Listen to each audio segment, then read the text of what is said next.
Hello guys, Soni Rathore के morning के mini blog में आपका स्वागत है। मैं स्वस्थ मस्त खुश हूँ। आशा करती हूँ आप भी स्वस्थ मस्त और खुश होंगे। जैसे कि आप लोग जानते हैं कि मेरा ये मॉर्निंग का जो ब्लॉग होता है वो शिव पुराण का होता है।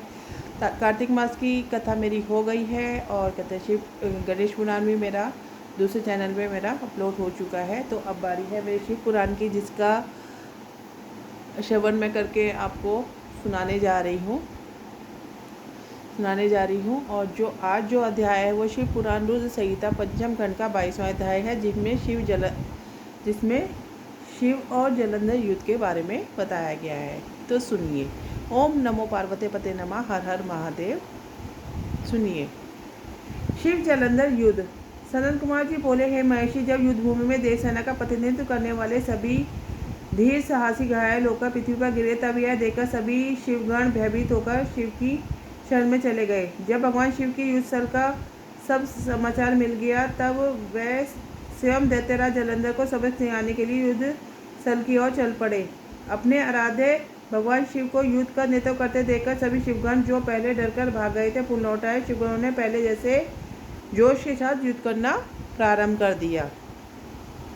भगवान शिव के रौद्र रूप को देखकर भयानक दैत्य भी भयभीत होने लगे और युद्ध छोड़कर भागने लगे। यह देखकर असुर के स्वामी जलंधर को क्रोध आ गया। वह तीव्र गति से शिवजी की ओर दौड़ा।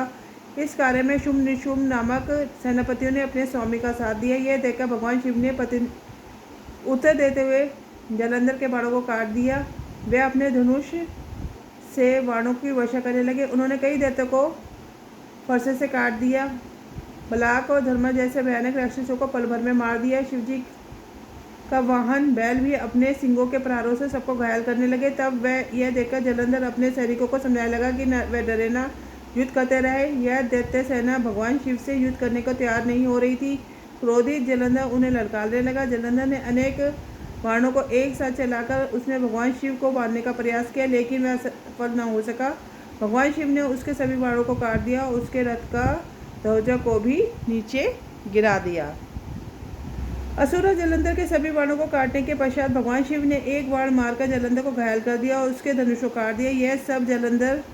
यह देखकर जलंधर ने युद्ध करने के लिए गदा उठा ली। तब शिवजी ने अपने बाण से उसकी गदा को भी टुकड़े कर दिया। यह सब देखकर दैत्यान्त जलंधर जान गया कि त्रिलोकीनाथ भगवान शिव उससे अधिक बलवान है, उन्हें युद्ध में पराजित कर पाना मुश्किल है। तब जलंधर ने जीतने के लिए गंधर्व माया उत्पन्न की। वहाँ उस युद्ध स्थल पर हजारों की संख्या में गंधर्व और अप्सराओं के गण उत्पन्न हो गए। वहाँ नृत्य करने लगी, वहाँ मधुर संगीत बजने लगे। सब देखकर सभी देव सेना के सैनिक मोहित हो गए और युद्ध को भूलकर नृत्य और गाना बजाना देखने में मग्न हो गए।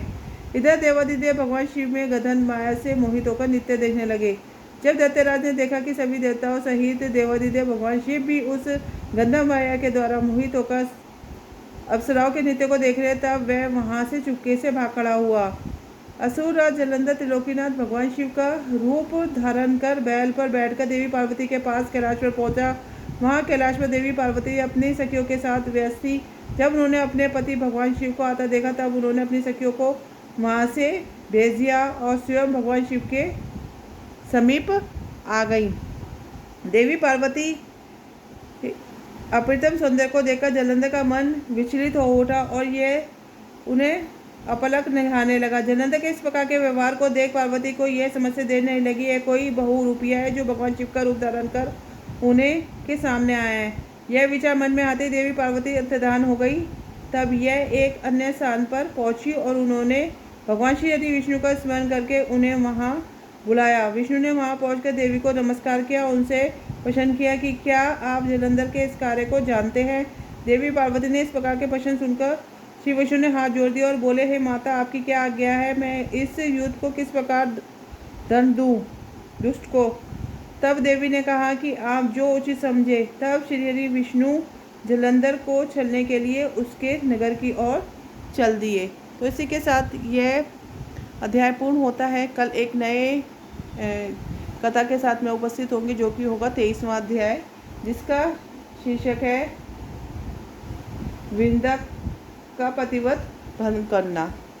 तो तब तक के लिए सबको राम राम, सबको राधे राधे।